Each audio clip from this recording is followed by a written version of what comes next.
আমরা যে সমস্ত আমলগুলো অনেক কষ্ট করে, অনেক পরিশ্রম করে, অনেক সময় ব্যয় করে, অনেক সময় অর্থ ব্যয় করে আমরা সম্পাদন করি, এই আমলগুলো এমন কিছু অপরাধ আছে, এমন কিছু পাপ আছে, এমন কিছু জঘন্য বিষয় আছে, সেগুলোতে লিপ্ত হলে আমাদের কষ্টে করা আমলগুলো নষ্ট হয়ে যেতে পারে। মোহতারাম হাজরিন, বান্দার সকল ভালো কাজ, সকল অর্জন, সকল সওয়াব, সকল নেক আমল, এগুলোকে সত্যি এবং প্রকৃত অর্থেই বরবাদ করে দেয়, পরিপূর্ণভাবে ধ্বংস করে দেয় মূলত শিরক এবং কুফরি এবং নেফাক। এটি যখন মুখরিজ আনিল মিল্লাহ পর্যায়ের হয়, অর্থাৎ কেউ যদি বড় শিরক এবং বড় কুফরি এবং বড় নেফাকে লিপ্ত হয়, তাহলে এই ব্যক্তির সমস্ত আমলগুলো বরবাদ হয়ে যায়। সে আগে যত যা করেছে ভালো কাজ সব মাইনাসে চলে যায়, সব ডিলিট হয়ে যায়। এই সম্পর্কে আল্লাহ রাব্বুল আলামিন কোরআন কারীমে সূরা মায়েদার ৫ নম্বর আয়াতে বলেছেন, ওমাই ইয়াকফুর বাদাল ঈমান ফাকাদ হাবিতা আমালু। যে ব্যক্তি ঈমান আনার পর আবার কুফরি করলো, অস্বীকার করলো আল্লাহর কোনো কিছুকে, তাহলে সেক্ষেত্রে তার আমল বরবাদ হয়ে গেল। কুফরি করলো মানে হলো সাথে সাথে তার আমল বরবাদ হয়ে গেল, শেষ। অতএব ভাইরা আমার, আল্লাহ রাব্বুল আলামিনের প্রতি কুফরি যেন আমাদের কোনো আচরণ দ্বারা, কোনো কথা দ্বারা, কোনো বিশ্বাস দ্বারা না হয়, সেজন্য আমাদেরকে সতর্ক থাকতে হবে, সাবধান থাকতে হবে। আমান্না সাল্লামনা, ইমানদারের কথা হলো আল্লাহ রাব্বুল আলামিনের আদেশ নিষেধের উপর আমি ঈমান আনলাম, মেনে নিলাম, আমার বুঝে আসুক বা না আসুক। আমল বরবাদ হওয়ার জন্য আরেকটা বিষয়ের দায় আছে অনেক বড়, সেটি হলো শিরক। কুফরিরই ওই ক্যাটাগরির আরেকটি অপরাধ, আরেকটি পাপ, যেটি ক্ষমার অযোগ্য যদি কেউ এটি করে তওবা ছাড়া মারা যায়। আর যদি এটি করার পর কেউ তওবা করে, আল্লাহ তাআলা মাফ করে দিবেন। অনেক মুসলিম ভাইরা আছি আমরা, অনেক বোনরা আছেন আমাদের, যারা শিরকে লিপ্ত হন, আল্লাহর ইবাদত করেন, আবার আল্লাহর পাশাপাশি হয়তো কোনো মানুষের, কোনো কবরের, কোনো মাজারের, কোনো আপনার অলৌকিক শক্তির পুজো করেন, উপাসনা করেন, তার কাছে প্রার্থনা করেন, তার কাছে সাহায্য চান। এরকম রোগবালাই, এরকম শিরকের এই বদ অভ্যাস আমাদের দেশে অনেক মানুষের মধ্যে আছে না নাই? শিরকের এই অপরাধ সম্পর্কে আল্লাহ তাআলা বলেছেন, ওয়ালাকাদ উহিয়া ইলাইকা ওয়া ইলাল্লাযীনা মিন ক্বাবলিক। হে রাসূল, আপনি এবং আপনার পূর্বে যত রাসূল পৃথিবীতে এসেছেন সকলের প্রতি আল্লাহ তাআলার কমন একটা অর্ডার ছিল, সেটা কি? লাইন আশরাকতা লা ইয়াহবাতান্না আমালুক। যদি আপনি শিরকে লিপ্ত হন, রাসূল সাল্লাল্লাহু আলাইহি ওয়াসাল্লামকে আল্লাহ বলছেন, আপনি নিজে শিরকে যদি লিপ্ত হন, নবী হয়ে, রাসূল হয়ে যদি কেউ আল্লাহর সঙ্গে শিরকে লিপ্ত হয়, লা ইয়াহবাতান্না আমালুক, তাহলে আপনার যত আমল আছে, ভালো কাজ আছে, সব বরবাদ হয়ে যাবে। ওয়ালা তাকুনান্না মিনাল খাসিরিন, এবং আপনি ক্ষতিগ্রস্তদের কাতারে শামিল হবেন, লুজার হবেন, সব হারিয়ে আপনি কপাল পোড়া, দুর্ভাগা, হতভাগা হয়ে যাবেন, ক্ষতিগ্রস্ত হয়ে যাবেন। মোহতারাম হাজরিন, এই আয়াত বলছে যদি কেউ শিরকে লিপ্ত হয়, তাহলে তার সমস্ত নেক আমল নষ্ট হয়ে যায়। এই জন্য শিরকের ব্যাপারে আমাদের সাবধান থাকতে হবে। আমাদের দোয়া, সন্তান না হলে, ব্যবসা বাণিজ্য ভালো না হলে, বিপদ আপদ দূর না হলে, রোগ বাড়াই ভালো না হলে, তারপর আমাদের দাম্পত্য জীবনের সুখ শান্তি না হলে, যেই কোনো সুবিধা অসুবিধা, চাওয়া পাওয়া, এগুলোর জন্য আমরা হাত তুলবো, প্রার্থনা করব একমাত্র কার কাছে? আল্লাহ রাব্বুল আলামিনের কাছে। আল্লাহর পাশাপাশি যদি আপনি অন্য কাউকে শরীক বানান, আরো কারোর কাছে আপনি দোয়া করেন, প্রার্থনা করেন, তাহলে এটা হবে শিরক। ঠিক একইভাবে আমাদের সেজদা, আমাদের রুকু, আমাদের নামাজ, এটা কার উদ্দেশ্যে হবে? আল্লাহর উদ্দেশ্যে। এখন আপনি কোনো কবরে গিয়ে, কোনো মাজারে গিয়ে সিজদা করলেন, সেখানে গিয়ে আপনি রুকু করলেন, সেখানে গিয়ে নামাজ পড়লেন, তাহলে এটা হলো শিরক, এবং এই শিরকের কারণে আপনার আমল বরবাদ হতে পারে। এজন্য মোহতারাম হাজরিন, শিরক এবং কুফর, আল্লাহর কোনো বিধানকে বা আল্লাহর শরীয়তকে, আল্লাহর আদেশকে অস্বীকার করা, কিংবা আল্লাহর ইবাদতের পাশাপাশি অন্য কারো শরীক করা, এগুলো আমাদের আমলগুলোকে বরবাদ করে দেয়। দ্বিতীয় যে বিষয়টি বান্দারা আমলকে বরবাদ করে দেয়, নষ্ট করে দেয়, সেটি হলো রিয়া বা লৌকিকতা, মানুষ দেখানো কাজ করা। এটা মানুষের আমলকে বরবাদ করে দেয়। ইবনে মাজাহ বর্ণিত একটা হাদিস আছে, নবী করিম সাল্লাল্লাহু আলাইহি ওয়াসাল্লাম বলেছেন, কিয়ামত যখন কায়েম হবে, তখন আল্লাহর পক্ষ থেকে একজন ঘোষক ঘোষণা দিয়ে বলবেন, যারা কোনো ভালো কাজ করছো তোমাদের জীবদ্দশায় আল্লাহকে খুশি করার জন্য, আবার পাশাপাশি আল্লাহর সাথে অন্য আরো কারোর খুশিও তোমার উদ্দেশ্য ছিল।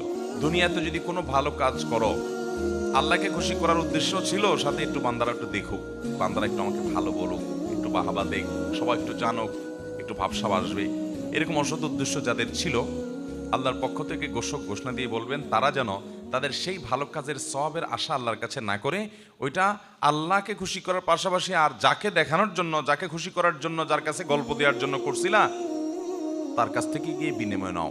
কারণ ইন্নাল্লাহা আগনা আগনা শরাকা ইয়ানি শিরক, আল্লাহ তাআলা তার সাথে যাদেরকে শরীক সাব্যস্ত করা হয়, এসব শরীক টরিকের শিরক থেকে, পার্টনারশিপ থেকে আল্লাহ তাআলা অনেক পবিত্র। এগুলোর কোনো প্রয়োজন আল্লাহ তাআলার নাই। পিওর কোনো আমল আল্লাহর জন্য করলে যে সেখানে আল্লাহর কাছেই আমি শুধুমাত্র সওয়াব আশা করি, মানুষের কাছে আমার কিছু পাওয়ার আশা নাই।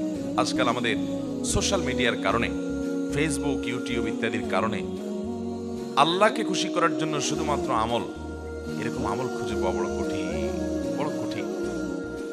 নামাজটা পড়লেও পারলে সেলফি যদি তুলে ফেসবুকে দিতে পারি, কিছু লাইক কমেন্ট কামাই হবে, কিছু বাহবা হবে, কিছু লোক নারায় তাকবীর দিবে। মিডিয়ার কল্যাণে আজকাল আমাদের ইখলাস ধরে রাখা এটা সোনার হরিণ হয়ে গেছে, কঠিন হয়ে গেছে, ঠিক না ভাই? ঠিক মোহতারাম হাজরিন, সেজন্য আল্লাহ রাব্বুল আলামিনের কাছে পানাহ চাইতে হবে। ভাইরা, কত আমল আমরা করছি, কত আমল আমরা করছি, না জানি রিয়ার কারণে, লোক দেখানো মানসিকতার কারণে, লোক শোনানো মানসিকতার কারণে, লৌকিকতার কারণে আমাদের সেসব আমল বরবাদ হয়ে যাচ্ছে। সেগুলোর কোনো সওয়াব আল্লাহর কাছে আমরা পাবো না।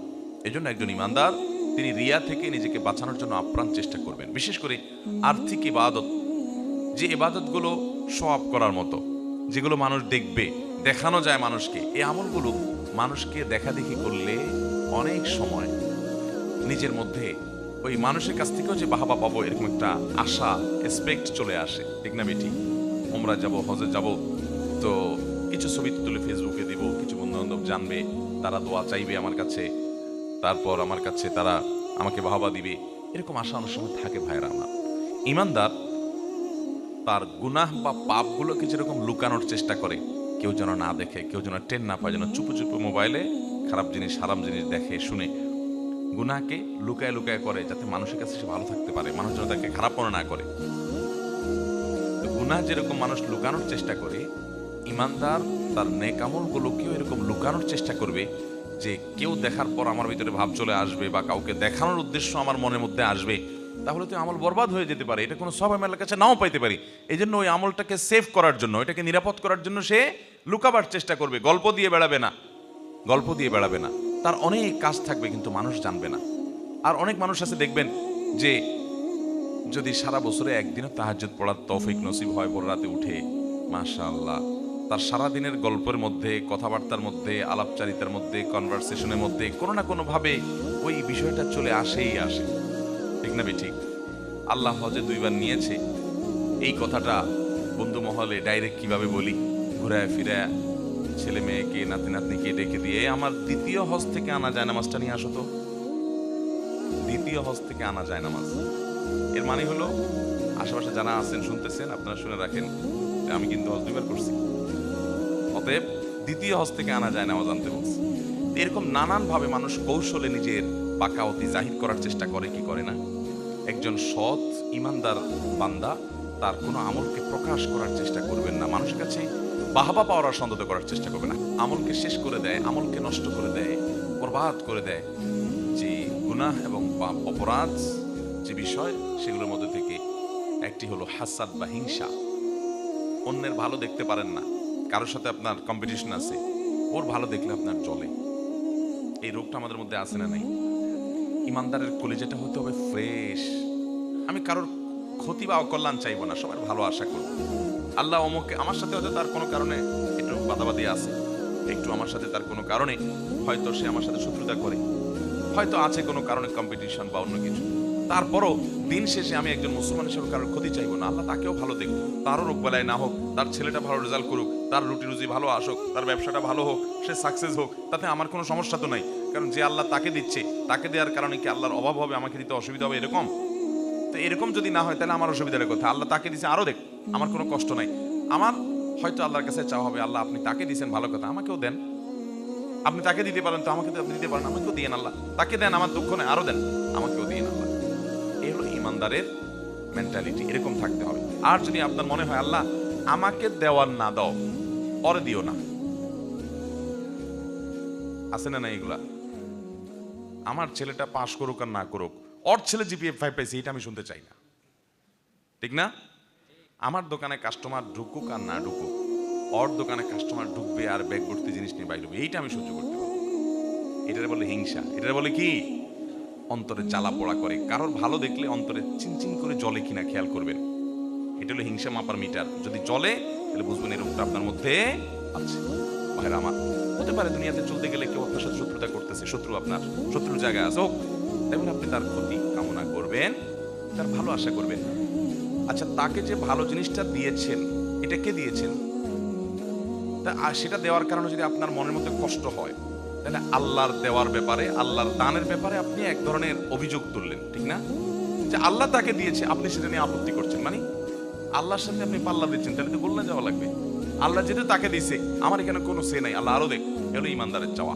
এই হাসাদ, এই সম্পর্কে একটা হাদিস বর্ণিত হয়েছে বিভিন্ন হাদিস গ্রন্থে। এই হাদিসটির সনদকে মুহাদ্দিসদের অনেকেই একাধিক সনদকে দায়ীফ বলেছেন, আবার কোনো কোনো সনদকে অনেক উলামায়ে কেরাম গ্রহণযোগ্যতার লেভেল পর্যন্ত পৌঁছায় বলে মন্তব্য করেছেন। তবে এর মূল বক্তব্য যেটি, সেটি বিভিন্ন হাদিসের আলোকে প্রমাণিত, যেটি হাসাদ বা হিংসা এটা হারাম। যে হাদিসের কথা বলছে সেটি হলো ইয়াকুমুল হাসাদ, তোমরা হিংসা থেকে বেঁচে থাকবে, অন্তরকে হিংসা থেকে পরিচ্ছন্ন করবে। কারণ ফাইন্নাল হাসাদা ইয়াকুলুল হাসানাত কামা তাকুলুন নারু আল হাতাব, আগুন যেরকম কাঠকে পুড়িয়ে শেষ করে ফেলে, মানুষের মনের ভিতরে হিংসা এটা মানুষের আমলগুলোকে এরকম বরবাদ। নাম্বার 4, নবী করিম সাল্লাল্লাহু আলাইহি সাল্লামের প্রতি বেয়াদবি, নবীজির শানে আদবের খেলাফ হয়, শিষ্টাচার বহির্ভূত হয় এমন কোনো কাজ করা কিংবা তার বিরুদ্ধাচরণ করা, তার আনুগত্য না করা, এটাও বান্দার আমলকে বরবাদ করে দেয়। এই বিষয়ে কোরআন কারীমের একাধিক আয়াত রয়েছে যে আল্লাহ এবং তার রাসূলের, আল্লাহ যে রাসূল সাল্লাল্লাহু আলাইহি সাল্লামের সাথে শিকাক করবে, মুখালাফাত করবে, বিরুদ্ধাচরণ করবে, রাসূলের কথা পাত্তা দিবে না, মানার চেষ্টা করবে না, দম্ভ করবে, অহংকার করবে, তুচ্ছ তাচ্ছিল্য করবে, অস্বীকার করবে, এই ব্যক্তি তার আমলগুলো বরবাদ হবে। আর নবীজি সাল্লাল্লাহু আলাইহি সাল্লামের সাথে যারা বেয়াদবি করবে তাদের আমলও বরবাদ হবে। আল্লাহ তাআলা কোরআন কারীমে সূরা হুজুরাতের মধ্যে বলেছেন, ইয়া আইয়ুহাল্লাযীনা আমানু লা তারফাউ আসওয়াতাকুম ফাওকা সাওতিন নবী, তোমরা নবীজির সামনে তোমাদের আওয়াজগুলোকে তার উপরে করিও না, তার চেয়ে বড় আওয়াজে কথা বলিও না, শিষ্টাচার দিকে খেয়াল করবে। ওয়ালা তাজহারু লাহু বিল কাওলি কাজাহরি বা'দিকুম লিবা'দিন, তোমরা একে অন্যের সামনে যেরকম জোরে জোরে কথা বলো, নবীর সামনে এরকম জোরে জোরে কথা বলবে না। আন তাহবাতা আমালুকুম ওয়া আনতুম লা তাশউরুন, যদি এটা করো তাহলে তোমাদের আমল বরবাদ হয়ে যাবে, তোমরা টেরও পাবা না। এই যে একটা শিষ্টাচার, এটা নবী সাল্লাল্লাহু আলাইহি সাল্লামের সাথে দেখাতে হবে, না হলে আমল বরবাদ হওয়ার মতো বিষয় হতে পারে যদি নবীজির শানে এরকম বেয়াদবি করে কেউ। আজ নবী সাল্লাল্লাহু আলাইহি সাল্লাম আমাদের সামনে নাই, কিন্তু নবীর হাদিসের সাথে, নবীর সুন্নাতের সাথে যদি আমরা বেয়াদবি করি, তাহলে এই পরিণতি আমাদেরও হতে পারে। কারণ নবী সাল্লাল্লাহু আলাইহি সাল্লামের সাথে বেয়াদবি করা, তার সুন্নাহর সাথে বেয়াদবি করা একই জিনিস, একই জিনিস। মুহতারাম হাজিরিন, একই ভাবে নবীজি তো বটেই, আমাদের যারা মুরব্বীরা আছেন, বয়সে বড় আছেন, ওলামায়ে কেরাম আছেন, জ্ঞানে বড় আছেন, বিভিন্ন দিক থেকে বড় আছেন, তাদের সামনে কথা বলার আদব শিষ্টাচার এখান থেকে আমরা শিখতে পাই, যে তাদের সামনে উচ্চ আওয়াজে কথা না বলা, তাদের সামনে নীরবে কথা বলা। আজকাল দেখবেন তরুণদের মধ্যে এই সমস্ত শিষ্টাচার নাই, এগুলোকে আমরা অনেক হালকা জিনিস মনে করি, যে বাবার সামনে আপনার জোরে আওয়াজ হবে না, আপনার সিনিয়র কায়ের সাথে, মায়ের সাথে জোরে আওয়াজ হবে না। এখন তো যুবক পোলাপান সবচাইতে বেশি চিৎকার, চেঁচামেচি, অভদ্রতা, অসৌজন্যমূলক এবং পশুর মতো চিল্লাচিল্লি করে কথা বলে মায়ের সামনে। দুনিয়াতে সবচেয়ে বেশি দুর্ব্যবহার করা যায় যার সাথে, চিল্লাচিল্লি করা যায় যার সাথে, রাগারাগি করা যায় যার সাথে, তার নাম হলো মা। ঠিক না ঠিক? বাপের সাথে বলে সব চলে না, কারণ দাঁত ফালাই দিবে থাপ্পড় দিয়ে। ঠিক না ঠিক? মা বেচারি অনেক দয়া এবং মায়া তার সন্তানের প্রতি, এই চান্সে অনেক যুবকরা বেয়াদবি করে। মনে রাখবেন, এটি ভয়ঙ্কর একটি ব্যাপার। এই জন্য শিষ্টাচার আমাদেরকে শিখতে হবে। শিষ্টাচার বহির্ভূত মানুষ কখনো ভালো মুসলমান হতে পারে? তাহলে নবীজি শানের সাথে যখন বেয়াদবি করা হয় অথবা তার বিরুদ্ধাচরণ করা হয়, তখনও বান্দার আমল বরবাদ হতে পারে। আর 5 নম্বর হলো সালাতুল আসর বা আসরের নামাজ যদি কেউ এটার ব্যাপারে অবহেলা করে। অনেকে দেখবেন আসর নামাজ পড়ে না, অবহেলা করে, পড়ে না, টাইম মতো পড়ে না, 2 দিন পড়ে তো 4 দিন পড়ে না, এই ব্যক্তির আমল বরবাদ হওয়ার কথা হাদিসে আছে। সহিহ বুখারীতে নবী সাল্লাল্লাহু আলাইহি ওয়াসাল্লাম বলেছেন, মান তারাকা সালাতাল আসর ফাকাদ হাবিতা আমালু, যে ব্যক্তি আসরের নামাজ পড়ে না, বাদ দেয়, তার আমল বরবাদ হয়। এখানে আমল বরবাদ বলতে কি বোঝানো হয়েছে? অনেক মুহাদ্দিসগণ বলেছেন, তার মানে আসর যেহেতু পড়লো না, এই জন্য ওই আমলটা বরবাদ হয়ে গেল। আর আসরের নামাজ হলো 5 ওয়াক্ত নামাজের ভিতরে বিশেষ গুরুত্বপূর্ণ নামাজ। হাফিযু আলাস সালাওয়াতি ওয়াস সালাতিল ওয়াসতা, হাদিসে আসছে তোমরা সব নামাজের দিকে খেয়াল করো, বিশেষ করে মধ্যম নামাজ। মধ্যম নামাজটা কি? অনেক মুহাদ্দিস, অনেক মুফাসসির আর কোরআন বিশ্লেষকগণ বলেছেন যে এখানে আসরের নামাজকে বোঝানো হয়েছে, বিশেষ গুরুত্বপূর্ণ। এই জন্য আসরের নামাজের পরে অবহেলা বিশেষভাবে একজন ইমানদার করবে না, এটি তার ওই আমলকে বরবাদ করে দিতে পারে। 6 নম্বর এবং সর্বশেষ যেটি বলতে চাই তা হলো, কোনো মানুষ যদি কারোর পরিণাম সম্পর্কে নিজে পণ্ডিতি করে আল্লাহর উপর কোনো ফয়সালা দিয়ে দিতে চায়, এটা তার আমলকে বরবাদ করে দিতে পারে। এ সম্পর্কে একটা হাদিস বর্ণিত হয়েছে, নবী করিম সাল্লাল্লাহু আলাইহি ওয়াসাল্লাম ইরশাদ করেছেন, কোনো এক ব্যক্তি অন্য ব্যক্তি সম্পর্কে বলল যে এই ব্যক্তিকে আল্লাহ তাআলা মাফ করবেন না, এর কোনো রক্ষা নাই, এর খবর আছে, এর আল্লাহ তাআলা ছাড় দিবেন না, এরকম হার্ডলি বলেছে। আল্লাহ রাব্বুল আলামিন ওই ব্যক্তিকে বলবেন, আমার ওই বান্দাকে মাফ করবো কি করবো না এটা আমার ইখতিয়ার। তুমি যখন এত বড় পণ্ডিতি করলা যে ঠিক আছে সে মাফ পাবে না, তাহলে আমি তাকে মাফ করে দিলাম আর তোমার আমল বরবাদ করে দিলাম। বেশি তুমি আমার উপরে ফয়সালাগিরি করতে গেছো। মুহতারাম হাজরিন, এটা হলো তখন যখন কোনো মানুষ মুসলমান হবে, মুসলমান হইয়াও তার মধ্যে কি থাকতে পারে, আপনার এ ধরনের বিষয় আসা থাকতে পারে, এ ধরনের দুর্বলতা থাকতে পারে যে সে মুসলমান হওয়ার পরও কোনো গুনাহের কারণে, কোনো পাপের কারণে আপনার কাছে মনে হচ্ছে সে অনেক পাপিষ্ঠ হয়ে মারা গেছে। আপনি ফয়সালা দিয়ে দিলেন, না এর কোনো রক্ষা নাই, আল্লাহ এর মাফ করবে না। মানে ব্যাপারটা হলো যে আল্লাহর উপর আপনি ফয়সালা দিয়ে বসে আসলেন। এটা ভয়ঙ্কর বিষয়। এটা অনেক ক্ষেত্রে আমাদের আমল বরবাদের কারণ হতে পারে, আল্লাহর রাগের এবং ক্রোধের কারণ হতে পারে।